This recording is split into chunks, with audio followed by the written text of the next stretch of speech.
خاندانوں کے اندر کچھ شریر لوگ ہوتے ہیں جو چھوٹی بات کو بڑا کر کے زوجین کے سامنے الگ الگ پیش کر دیتے ہیں۔ تو طبائع کے اختلاف کی وجہ سے، طبی تفاوت کی وجہ سے کوئی اختلاف ہو سکتا ہے، لیکن اس کو اچھال کے بڑا کر کے دونوں کی نظر میں، تو یہ ایسی بدکاری ہوتی ہے جو مختلف خاندانوں کے اندر مختلف طبائع کے لوگوں کا مزاج ہوتا ہے۔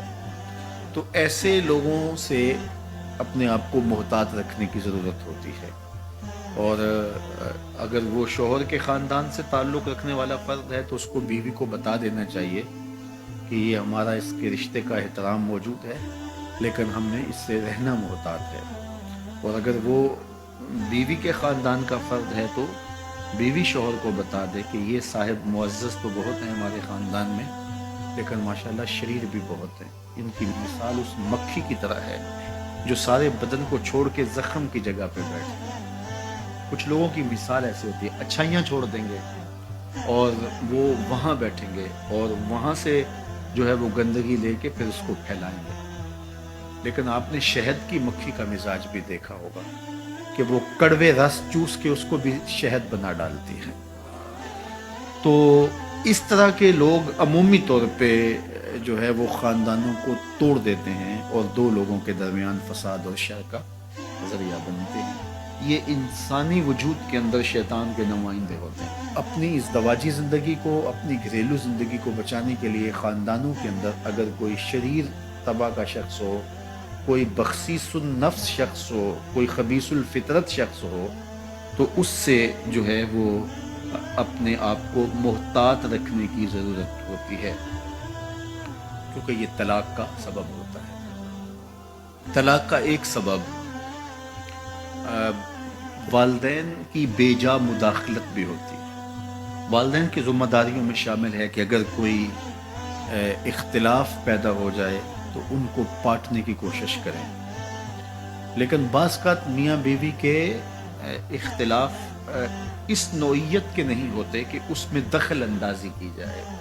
کچھ لڑائیاں پیار کی بھی ہوتی ہیں، کچھ الجھاؤ محبت کے بھی ہوتے ہیں، ایک دوسرے کو نظر انداز کرنے کا گلہ ہوتا ہے۔ تو یہ وہ باتیں نہیں ہوتی کہ جس کو آپ پرے پنچایت کا موضوع بنائیں اور جس کو آپ جو ہے وہ بحث کے عنوان دیں اور پھر اس پر جو ہے وہ آپ جو ہے وہ اپنا بڑا ہونا ثابت کریں کہ ہم بڑے ہیں اور یہ کیس ہمارے سامنے لاؤ۔ نہیں، بلکہ یہ پیار کی لڑائی ہے۔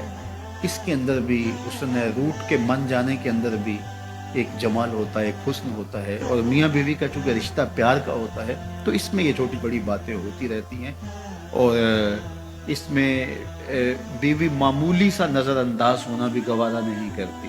شوہر کی فضول تر ذمہ داریاں بعض اوقات اس کو غافل کر دیتی ہیں، تو بیوی اس کو گوارا نہیں کرتی کہ تم مجھ کو نظر انداز کر رہے ہو، چونکہ انسانی فطرت کے اندر تجدید محبت بھی ہے۔ اگرچہ بیوی کو یہ یقین ہوتا ہے کہ یہ مجھ سے محبت کرتا ہے، لیکن وہ اس کی زبان سے سننا چاہتی ہے، اس کے معمولی رویے کی تلخی بھی اس کو گوارا نہیں ہوتی۔ تو یہ ایک فطرت انسانی ہے، اور مرد کو یہ سمجھنا چاہیے کہ عورت سے جو ہے وہ اس کا اظہار کرتا رہے۔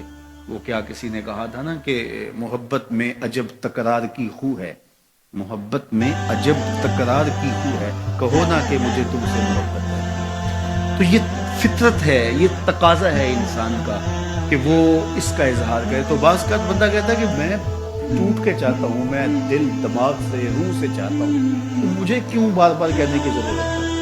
تو یہ چیز بیوی کے لیے تلخی کا سبب ہوتی ہے کہ یہ مجھ سے محبت کا اظہار نہیں کر رہا، تو اس طرح تناؤ پیدا ہو جاتا ہے۔ تو یہ تو تناؤ محبت کا ہے۔ بیوی کو بھی 100% یقین ہے کہ یہ مجھ سے محبت کرتا ہے، اور جو ہے وہ شوہر کو بھی، لیکن یہ اس طرح کے تناؤ کے اندر بعض خاندان کے بڑوں کو پنچ بننے کی بڑی خواہش ہوتی ہے، دھکے سے آگے بڑھ، ہاں جی آپ کی صلاح کروانا ہے، میاں تم گھر رہو، یہ معاملہ ہمارا ہے، اور یہ مابین زوجین، اور جو مابین زوجین تنازع ہوں ان کو مابین زوجین ہی رہنا چاہیے، ان کو دو خاندانوں کے مابین نہیں رہنا چاہیے۔ جب وہ مابین قبائل آتے ہیں تو وہ تماشا بن جاتا ہے، جبکہ وہ لڑائی جو ہے وہ ایک معمولی تھی اور وہ پیار کی لڑائی تھی، وہ کوئی ایسا اختلاف نہیں تھا۔